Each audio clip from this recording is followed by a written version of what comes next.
and welcome to the third lecture of our gravitation discussion.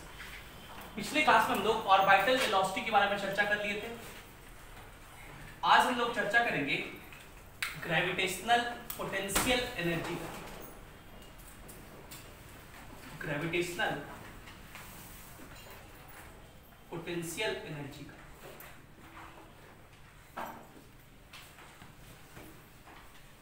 इसको हम लोग you से लिखते हैं.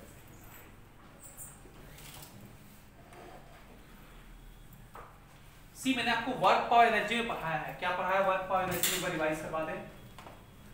वर्क पावर एनर्जी में हमने ये डिस्कस किया था कि there are two types of forces. Forces कितने तरह के होते हैं? दो तरह के. One is called conservative force. एक को हम लोग बोलते हैं कंजर्वेटिव फोर्स और दूसरे को बोलते हैं नॉन कंजर्वेटिव फोर्स. दूसरे क्या बोलते हैं? Non conservative force. Conservative force किसको बोलते हैं? कोई बता सकता है डेफिनेशन? जिसके कारण वर्क डन जीरो नहीं. हाँ, जिसके कारण वर्क डन पाथ पे डिपेंड नहीं करता है. कंजर्वेटिव फोर्स का पहला पॉइंट क्या था? किसके कारण work done does not depend on path. मतलब एक पॉइंट से दूसरे पॉइंट तक आप कैसे जा रहे हैं इस बात पे डिपेंड नहीं करता. सिर्फ इनिशियल पॉइंट कहां पे थे और कहां पे पहुंच गए इस पे डिपेंड करता है. किस पाथ से जा रहे हैं उस पे डिपेंड नहीं करता. नॉन कंजर्वेटिव फोर्स के कारण वर्क डन जो होता है पाथ पे डिपेंड करता है. Work done depends on path. जो कंजर्वेटिव फोर्सेस हैं उन्हीं की वजह से पोटेंशियल एनर्जी का कॉन्सेप्ट डिफाइंड है. कंजर्वेटिव फोर्सेस जो है उन्हीं की वजह से potential energy concept is defined. Potential energy concept defined है. जबकि नॉन कंजर्वेटिव एनर्जी की वजह से potential energy is not defined. और कितने फोर्स कंजर्वेटिव है पूरे फिजिक्स में? तीन ही कंजर्वेटिव फोर्स है पूरे फिजिक्स में. कौन कौन सा? Gravitational force. तो ग्रेविटेशनल फोर्स की वजह से जो पोटेंशियल एनर्जी होता है उसको हम लोग ग्रेविटेशनल पोटेंशियल एनर्जी कहते हैं. इसको आज हम लोग पढ़ते जा रहे हैं. दूसरा स्प्रिंग फोर्स. और इसकी वजह से जो पोटेंशियल एनर्जी होता है इसको हम लोग स्प्रिंग पोटेंशियल एनर्जी या उसी को इलास्टिक पोटेंशियल एनर्जी कहते हैं. और तीसरा क्या होता है? Electrostatic force.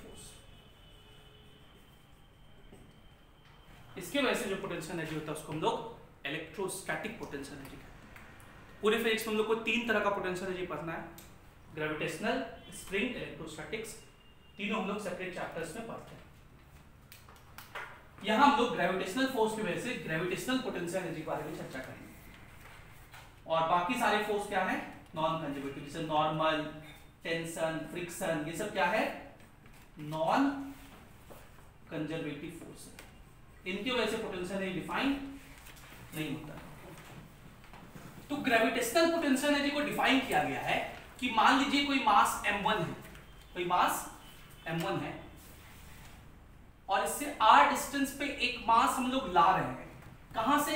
इंफिनिटी से, बहुत दूर से. इंफिनिटी से एक मास m2 को इस पॉइंट पर ला रहे हैं क्वाजी स्टैटिकली.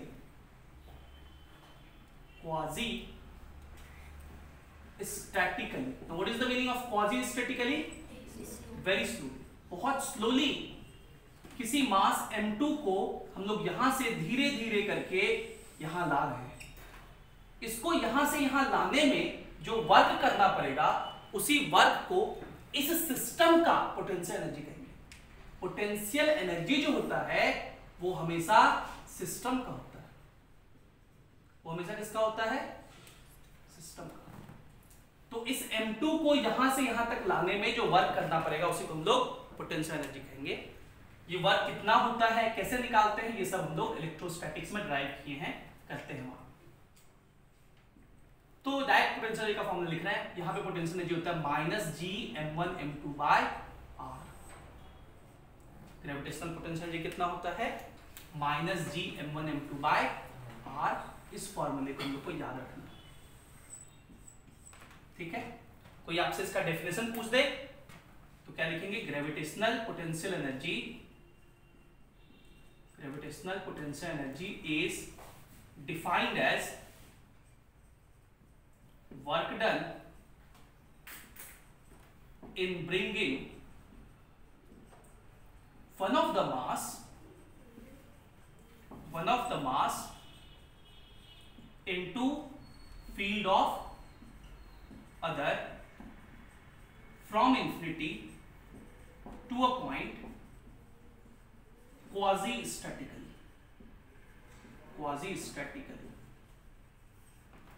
ठीक है। इसको यहां से यहां तक धीरे धीरे करके लाने में जो वर्क करना पड़ा, उसी वर्क को हम लोग पोटेंशियल एनर्जी कहते हैं।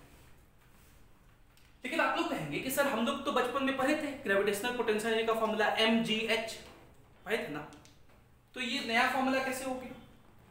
एक्चुअली ग्रेविटेशनल पोटेंशियल एनर्जी का फॉर्मूला यही होता है। mgh जो हम लोग पढ़े हैं वो सिर्फ नियर अर्थ सरफेस वैलिड होता है, और नियर अर्थ सरफेस का क्या मतलब बताए थे? Height up to 1 kilometre. Height up to 1 kilometre में स्मॉल g का वैल्यू चेंज नहीं करता है, इसलिए हम लोग पोटेंशियल एनर्जी को mgh कहते हैं। देखिए इसको समझाना है। मान लीजिए ये अर्थ है, अर्थ के सरफेस, ये इसका सेंटर है अर्थ का। अर्थ का मास हम लोग जानते हैं कैपिटल M, ये अर्थ का रेडियस हो गया। मान लीजिए यहां पर कोई पार्टिकल है जिसका मास स्मॉल m है, तो अभी इस सिस्टम का पोटेंशियल एनर्जी कितना है? अगर ये पूछे इनिशियल पोटेंशियल एनर्जी सिस्टम का कितना है, तो पोटेंशियल का फॉर्मूला लिखो, क्या लिखोगे? -g m capital M small m by ये डिस्टेंस कितना r। बोलो ठीक है। अब इसको हम लोग h हाइट ऊपर ले गए, लेकिन ये h हाइट जो ऊपर ले गए हैं, ये h क्या है? बहुत छोटा है। किसके रिस्पेक्ट में? r के रिस्पेक्ट में।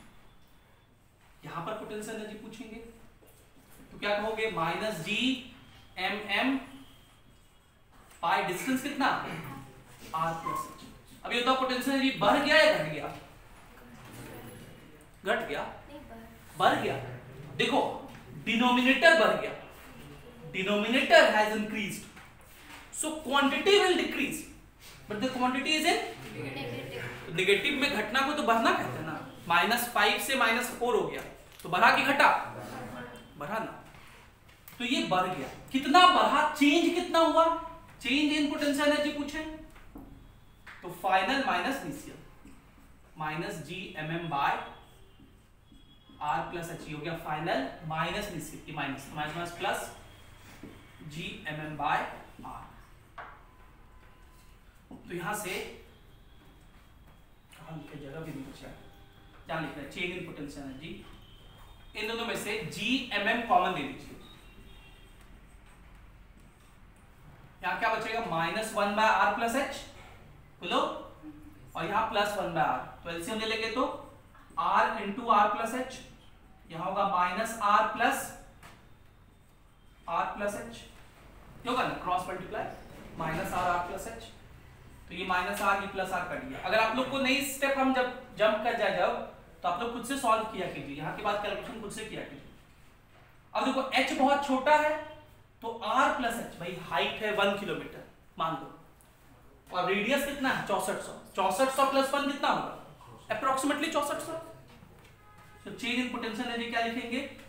g capital M small m into h upon r into r क्या हो जाएगा? और देखो g capital M by r square क्या बोलते थे? g नॉट, ये हो गया m g नॉट h। इसलिए हम लोग कहते थे कि अर्थ सरफेस से अगर h हाइट ऊपर गए तो पोटेंशियल एनर्जी कितना हो गया? m g not h। तो वो एक्चुअली पोटेंशियल एनर्जी नहीं होता, वो एक्चुअली पोटेंशियल एनर्जी का डिफरेंस होता है। अर्थ सरफेस पे कुछ पोटेंशियल एनर्जी होगा, h हाइट ऊपर ले गए तो उसका पोटेंशियल एनर्जी इंक्रीज कर गया। कितने से इंक्रीज कर गया? mgh से, ठीक है। और वो g क्या होता है? g नॉट होता है बेसिकली सरफेस वाला 9.8। तो अगर हाइट कम रहा 1 किलोमीटर के अंदर, तब तो अगर पूछे कि सरफेस से ले गए हैं यहां तक कितना पोटेंशियल एनर्जी चेंज होगा, तो आप डायरेक्ट mgh फॉर्मूला लिख देंगे। लेकिन अगर हम कहें कि एक पार्टिकल है वो अर्थ सरफेस पे है और इसको अर्थ सरफेस से बहुत हाइट ऊपर लेके चले गए, कितना हाइट ऊपर? रेडियस ऑफ अर्थ के बराबर, तब बताओ वहां नीचे से वहां तक ले गए तो कितना पोटेंशियल एनर्जी बढ़ा। तब कैसे निकालेंगे? ऐसे करके इनिशियली लिखेंगे, फाइनली लिखेंगे, दोनों क्या कर देंगे? माइनस कर देंगे। तो यही आपके ऊपर सवाल है। लिखिए सवाल। A particle of mass small m, a particle of mass small m, a particle of mass small m is raised to a height, is raised to a height, is raised to a height capital R, capital R, from the surface of earth, from the surface of earth, full stop. Find increase in potential energy of the particle, find increase in potential energy of the particle. निकालिए।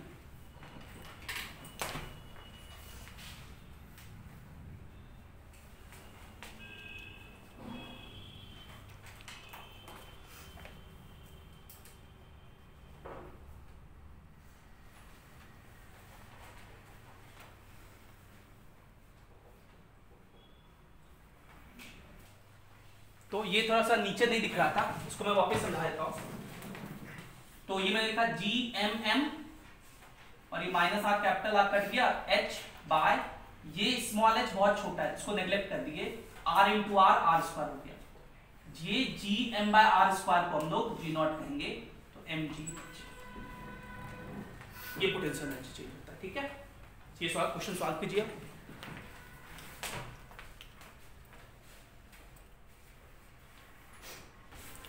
तो अब हम लोग इस question के solution पे आ जाते हैं। देखिए ये अर्थ सरफेस है, ये इसका सेंटर हो गया, ये रेडियस r, अर्थ का मास m।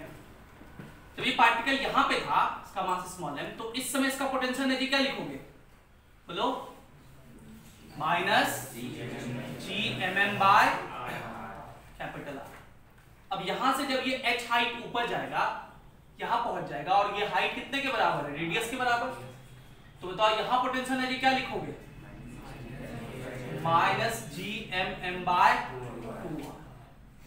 आपसे पूछे कितना चेंज हुआ पोटेंशियल एनर्जी का, चेंज इन पोटेंशियल एनर्जी, तो बोलोगे फाइनल माइनस, तो minus GMM by 2R minus plus GMM by R। ठीक है, माइनस कर देंगे तो चेंज इन पोटेंशियल एनर्जी हो जाएगा GMM बाय 2R। ठीक है, एक R हम लोग ऊपर नीचे मल्टीप्लाई कर देते हैं, कोई दिक्कत? तो देखिए GM बाय R स्क्वायर वापिस से हो गया ना, G नॉट। तो बताओ therefore change in potential energy कितना होगा? Half mg not R। ये चेंज इन पोटेंशियल एनर्जी। समझ गया? अगर चेंज इन पोटेंशियल एनर्जी कभी पूछे तो कैसे निकालेंगे? कोई दिक्कत? अगला हेड निकालिए, escape velocity. Escape velocity, escape velocity. Escape velocity क्या होता है? तो मान लीजिए ये अर्थ है, ये अर्थ का मास m है, ये अर्थ का रेडियस r है। तो अर्थ के सरफेस से किसी पार्टिकल को फेंका जाए मिनिमम वेलोसिटी से, किसी पार्टिकल को फेंका जाए किससे? मिनिमम वेलोसिटी से। इतना कम वेलोसिटी से फेंका जाए, मिनिमम इतना कम वेलोसिटी हो कि ये जाए, जाते जाते जाते जाते ये एक ऐसे पॉइंट पे पहुंच जाए जिसको हम लोग स्पेस कहेंगे। स्पेस कहने का मतलब कि वो उस प्लैनेट या अर्थ, प्लैनेट भी हो सकता है, अर्थ भी हो सकता है, उस प्लैनेट या अर्थ के ग्रेविटेशनल पुल से जहां तक वो खींच सकता है उससे बाहर चला जाए, और बाहर जाके इसका वेलोसिटी जीरो हो जाए। इस वेलोसिटी को एस्केप वेलोसिटी। फिर सुनिए, what is escape velocity? It is the minimum velocity, it is the minimum velocity with which a particle particles should be projected from Earth or the planet so that it goes away from the gravitational pull of the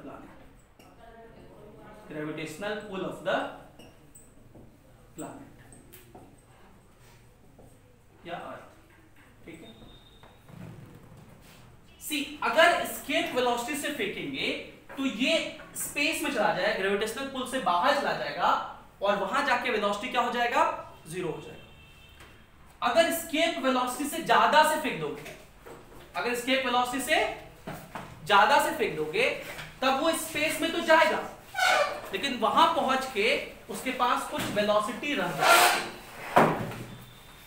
जल्दी जल्दी बैठो, late आते हो इतना बताओ, 11 बजे आ रहे हो? नहीं सर, लेट नहीं, आधा घंटा लेट हूँ, लेट नहीं, चुप।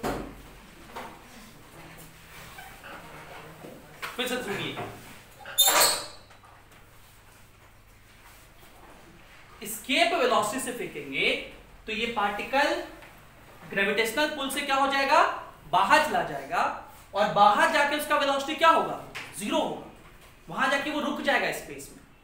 लेकिन एस्केप वेलोसिटी से ज्यादा से फेंकेंगे तो क्या होगा, वो स्पेस में जाएगा और स्पेस में जाके कुछ वेलोसिटी से ही घूमते रहेगा, एक कांस्टेंट वेलोसिटी से। वो हम लोग निकालेंगे अभी अगले केस में। एस्केप वेलोसिटी से ज्यादा से फेंकेंगे तो कितने वेलोसिटी से वो स्पेस में घूमेगा, और एस्केप वेलोसिटी से कम से फेंकोगे तो क्या होगा, वो कुछ हाइट तक जाएगा, यहां तक, फिर वो वापिस आ जाएगा, वो उस प्लैनेट या अर्थ के ग्रेविटेशनल पुल से बाहर नहीं जाएगा, ठीक है। अब देखिए, ये एस्केप वेलोसिटी कितना होगा, इसको निकालने का एक रूल है, एक थ्योरम है, इसको हम लोग बोलते हैं मैकेनिकल एनर्जी कंजर्वेशन थ्योरम। और ये थ्योरम हम लोग ग्रेविटेशन में बहुत बार यूज करेंगे। मैकेनिकल एनर्जी कंजर्वेशन थ्योरम को हम लोग ग्रेविटेशन में बहुत बार यूज करेंगे।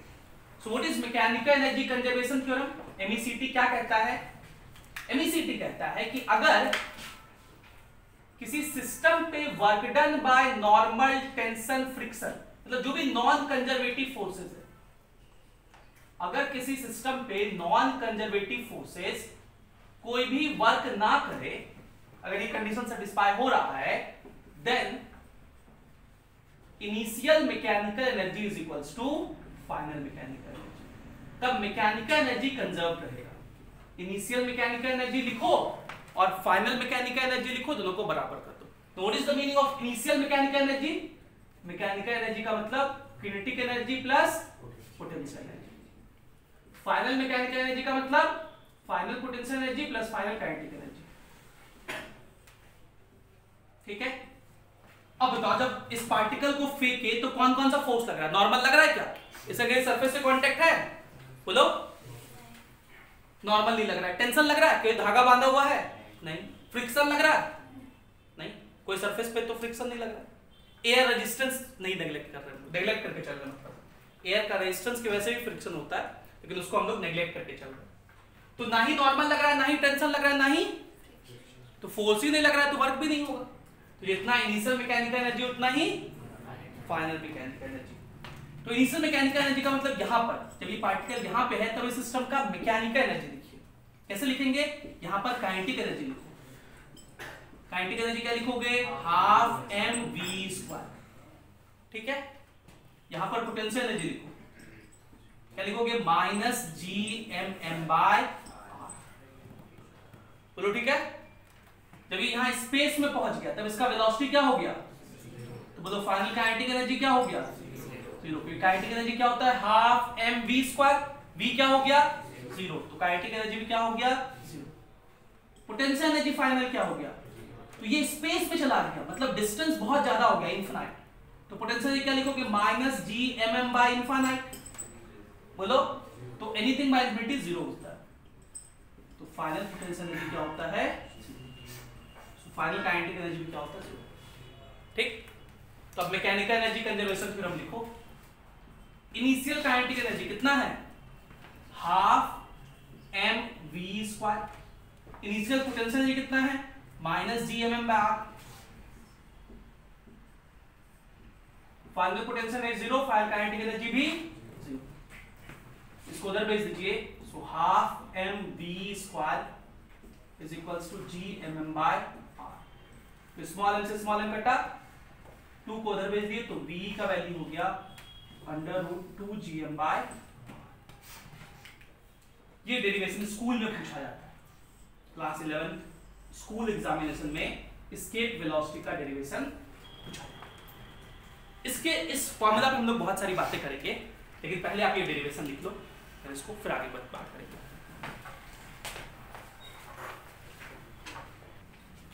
तो हम लोग ये डिस्कस किए कि एस्केप वेलोसिटी का फॉर्मूला क्या निकाल के आया, under root 2 G M by are.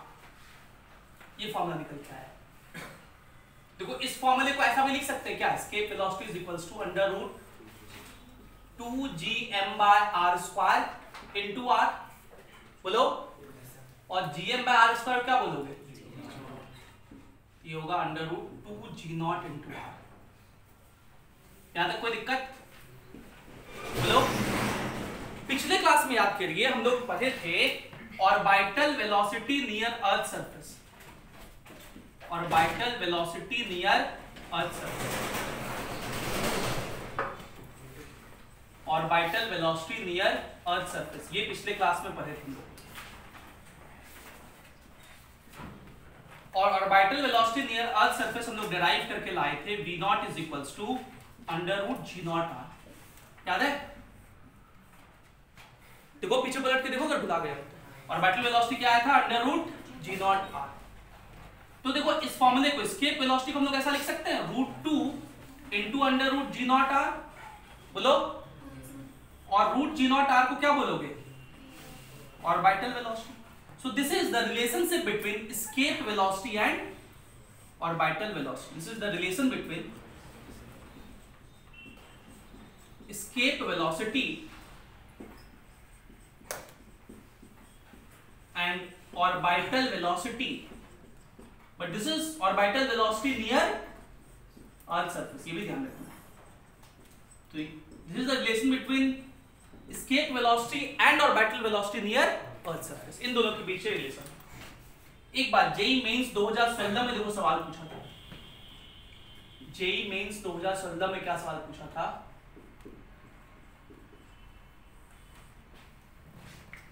कि एक सैटेलाइट है, ये अर्थ है, डायग्राम नहीं बना हुआ था, अर्थ है ये, और अर्थ के पास एक सैटेलाइट ऑर्बिटल वेलोसिटी से घूम रहा है। ठीक है, how much extra speed is to be given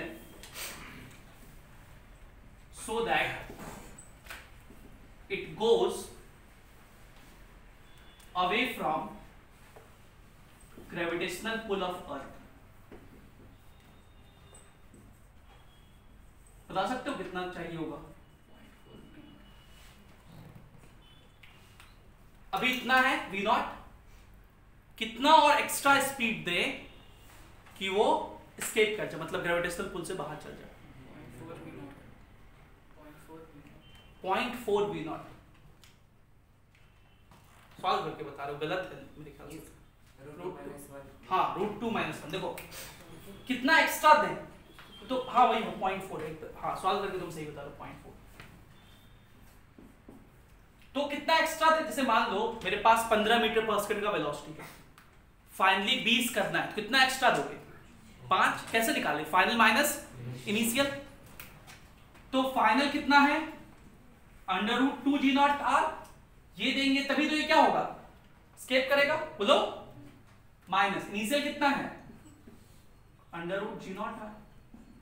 तो देखो under root 2 minus 1 into root G naught R, इतना एक्स्ट्रा वेलोसिटी चाहिए होगा। तो ऐसे डायरेक्ट फॉर्मूला बेस्ड सवाल बहुत बार पूछे गए हैं, अभी हम दिखाएंगे बहुत सारे। पिछले 5 सालों में जेईई मेंस में बहुत सारे सवाल एकदम डायरेक्ट फॉर्मूला पे पूछ दिए जाते हैं, तुमको ध्यान में रखना है। नीट में भी इसी तरह के सवाल पूछे जा सकते हैं, ये भी ध्यान में रखना है। तो ये था एस्केप वेलोसिटी क्या होता है। तो ये पहला पॉइंट हम लोग डिस्कस किए एस्केप वेलोसिटी में, कि एस्केप वेलोसिटी और ऑर्बिटल वेलोसिटी से क्या रिलेशन है। दूसरा पॉइंट हम लोग डिस्कस करने जा रहे हैं कि आप अगर गौर से देखो तो एस्केप वेलोसिटी का फॉर्मूला क्या है, √2gm/r है ना। तो ये बताओ क्या एस्केप वेलोसिटी जिस पार्टिकल को फेंक रहे हैं उसके मास पे डिपेंड करता है? नहीं करता। किसके मास पे डिपेंड करता है? उस प्लैनेट के जहां से फेंक रहे हैं। लेकिन किस पार्टिकल को फेंक रहे हैं उसके मास पे डिपेंड नहीं करता। ये जो एस्केप वेलोसिटी है इज इंडिपेंडेंट ऑफ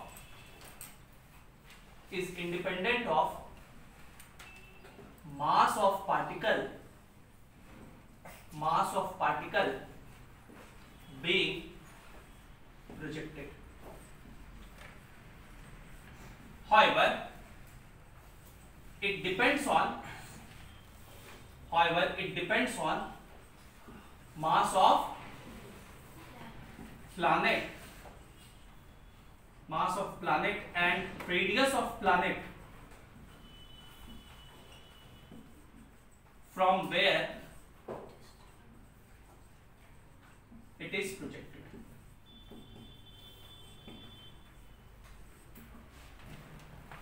कोई दिक्कत? तीसरा point, escape velocity for earth के लिए एस्केप वेलोसिटी हम लोग कैलकुलेट किए हैं, ये सारा वैल्यूज रख के, और ये आता है 11.2 किलोमीटर पर सेकंड। 11.2 किलोमीटर पर सेकंड। इतने वेलोसिटी से अगर अर्थ से किसी पार्टिकल को एक बार फेंक दिया जाए तो वो क्या होगा? अर्थ सरफेस से बाहर चला जाएगा। चाहे किसी को फेंको, मार्कर को फेंको, हाथी को फेंको, it doesn't matter, same he speed से फेंकना पड़ेगा। Point to be noted, same he speed से फेंकना पड़ेगा। आई एम नॉट सेइंग कि सेम ही फोर्स लगाना पड़ेगा, आई एम नॉट सेइंग कि सेम ही फोर्स अलग अलग लगाना पड़ सकता है, लेकिन स्पीड क्या होना चाहिए? सेम होना चाहिए। इसको नोट कर लीजिए, ये दो पॉइंट को।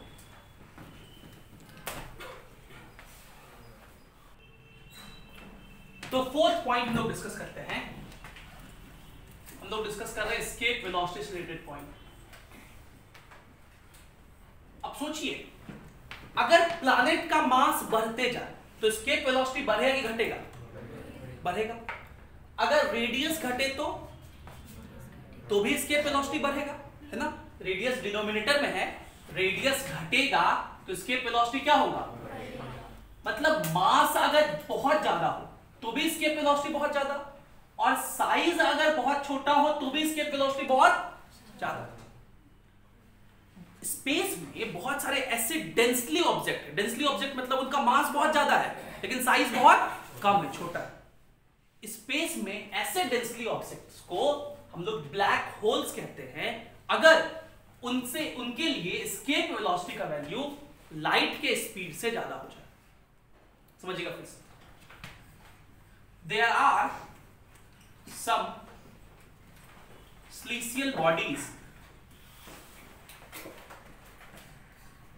in universe having VE greater than c. What is c? Speed of light. Speed of light, which is equals to 3 into 10⁸ meter per second. Because of being highly densed, बहुत densed है वो लोग, उनका density बहुत ज्यादा है।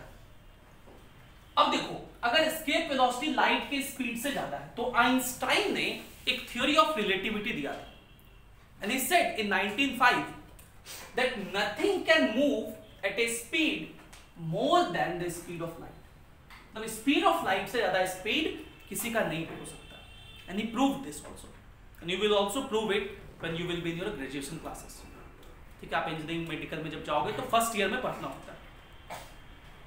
अभी के लिए बस याद रखो कि nothing can move faster than the speed of light. If nothing can move faster than the speed of light, then it means nothing can come out from such planets. ऐसे सेलेस्टियल बॉडीज से कोई भी चीज बाहर नहीं आ सकता, क्योंकि बाहर आने के लिए कितने वेलोसिटी से चलना पड़ेगा? एस्केप वेलोसिटी से, और उनका एस्केप वेलोसिटी क्या है? लाइट के स्पीड से ज्यादा है। तो वहां से कोई भी चीज बाहर नहीं आ सकता। अगर कुछ अंदर चला गया तो भी वापस बाहर नहीं आ पाएगा। इनफैक्ट वहां से लाइट भी बाहर नहीं आ सकता, क्योंकि लाइट को भी वहां से बाहर निकलने के लिए कितने स्पीड चलना पड़ेगा? लाइट के स्पीड से ज्यादा से। लेकिन लाइट का स्पीड जितना है 3 × 10⁸ मीटर पर सेकेंड, उससे ज्यादा उसका भी स्पीड नहीं हो सकती। That means nothing can, this means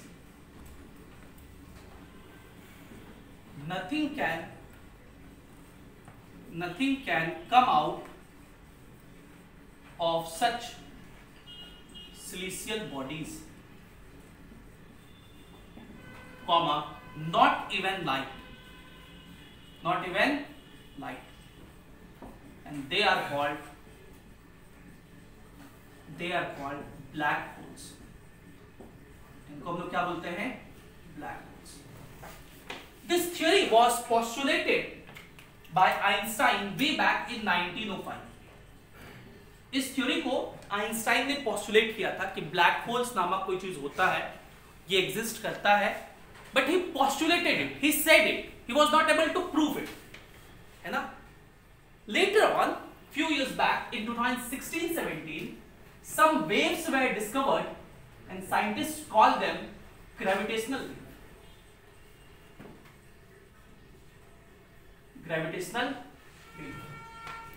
They observed that when two black holes, मान लो ये black hole 1 है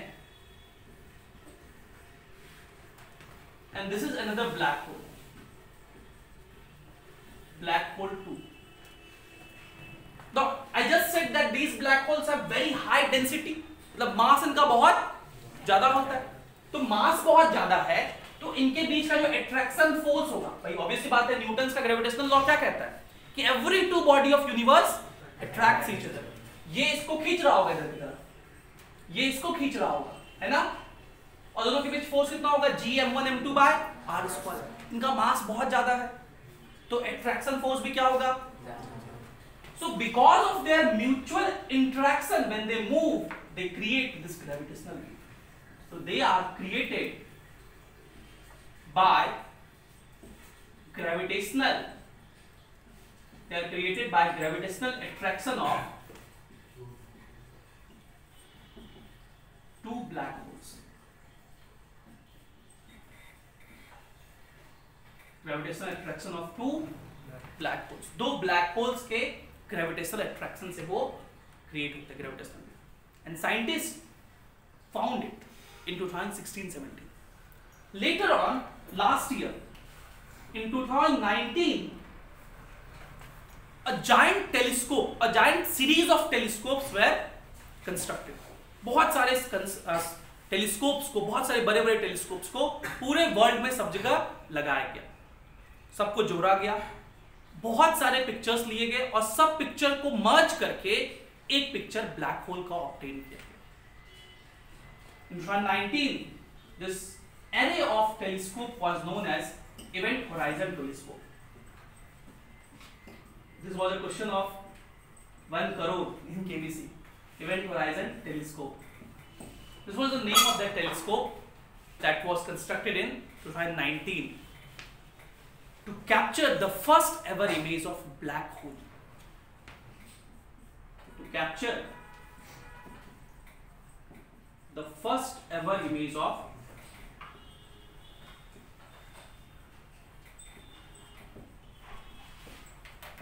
black hole। And the scientists who were instrumental in these were awarded Nobel Prize last year। In 2019 scientist लोगों को इसी के लिए Nobel prize मिला था, 3 फेसेस को। जो पहला ब्लैक होल कैप्चर किया गया था वो जिस गैलेक्सी में है उसका नाम है मीजनर गैलेक्सी था, उसमें से वो कैप्चर किया गया था। So no one is going to ask you all these things, लेकिन स्कूल में कई बार ये पूछा जाता है ब्लैक होल्स से क्या मतलब समझते हैं। So black holes are some celestial bodies which are highly dense। It has so high density that escape velocity for them is greater than the speed of light, and this means nothing can come out of such celestial bodies, not even light. ठीक है, इनको हम लोग क्या बोलते हैं? Black holes. And for your general awareness, it is necessary to know what is the difference between black holes and gravitational waves. Gravitational waves को observe करने के लिए भी सारे वर्ल्ड में, सब जगह, बहुत जगह, बहुत सारे ऑब्जर्वेटरीज बनाए गए, जिसको हम लोग LIGO कहते हैं, light interferometer gravitational wave observatories, and India is also a part of this. ठीक है, इंडिया भी इसका पार्ट है.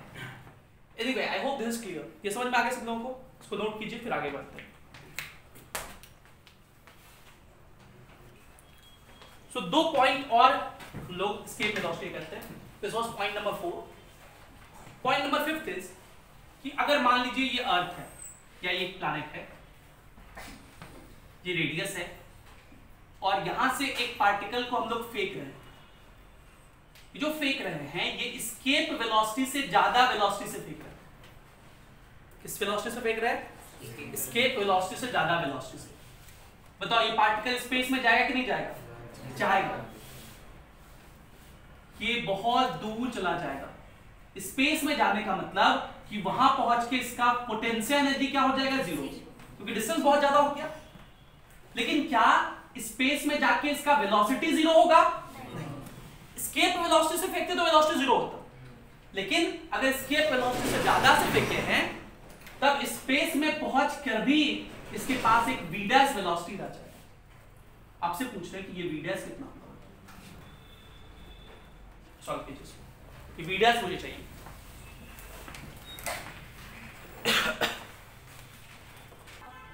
देखो, ग्रेविटेशन में जब भी कोई पार्टिकल मूव करे, इधर उधर जाए, तो अभी आपको सिखा है कौन सा थ्योरम लगाने का?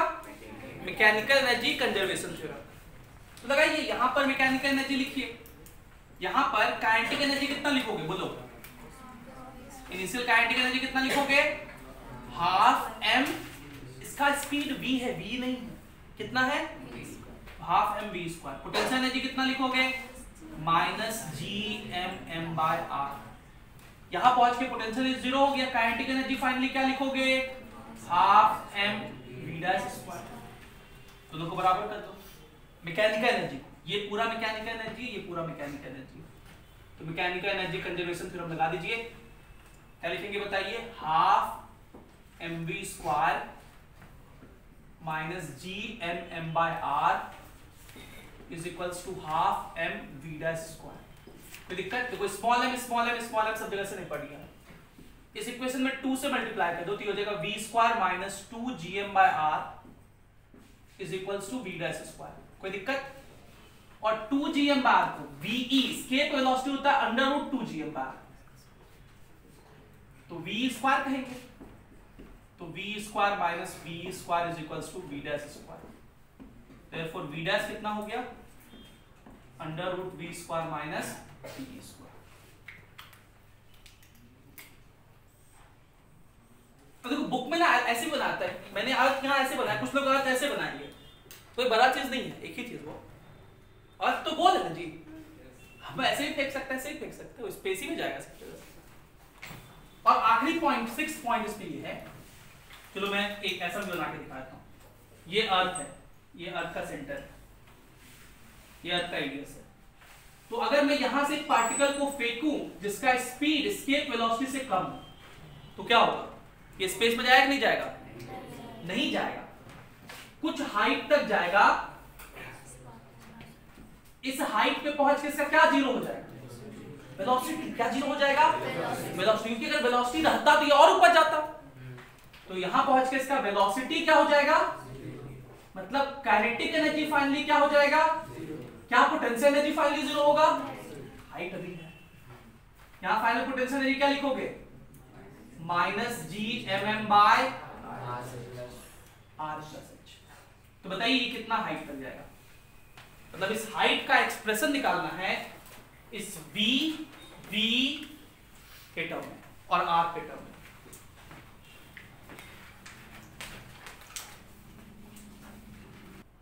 तो चलिए बस फिर से final kinetic energy, initial kinetic energy लिखा हुआ है. चलिए, मतलब final kinetic energy, final potential. Initial लिखो. इनिशियल पोटेंशियल एनर्जी कितना? माइनस g/m/r और इनिशियल काइनेटिक एनर्जी कितना, half mv²। Mechanical energy conservation theorem लगा दीजिए, ये हो गया half mv² minus g/m/r is equals to final potential energy minus g/m/r plus h। सबसे पहले स्मॉल m कट गया, 2 मल्टीप्लाई कर दे तो v² minus 2gm/r is equals to minus 2gm/r common 1 plus h/r। तो यहां तक कोई दिक्कत? और 2gm/r को हम लोग क्या कहते हैं, एस्केप वेलोसिटी का स्क्वायर, जो कि v² minus v² bye 1 plus h/r। कोई दिक्कत? इस वाले टर्म को इधर भेज दीजिए। So 1 plus h/r is equals to minus v² upon v² minus v²। कोई दिक्कत? इस प्लस 1 को इधर भेज दिए तो माइनस 1 हो जाएगा। सो h/r इज इक्वल्स टू, ये वाला इधर जाएगा, minus v² plus v² bye v² minus v²। तो ये कटा, हम लोग को h चाहिए तो ये इस r को उधर भेज दीजिए। So therefore r is equals to हो जाएगा, इसको r को उधर भेज देंगे और यहाँ माइनस है तो माइनस को अगर हम नीचे भेज देंगे तो v² माइनस v² हो जाएगा, ये हो जाएगा r into v² upon v² minus v²।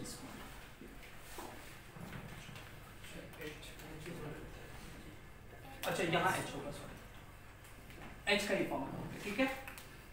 आया समझ में? कोई दिक्कत किसी को? So these are all the points related to escape velocity. And with this, I am winding up my today's lecture.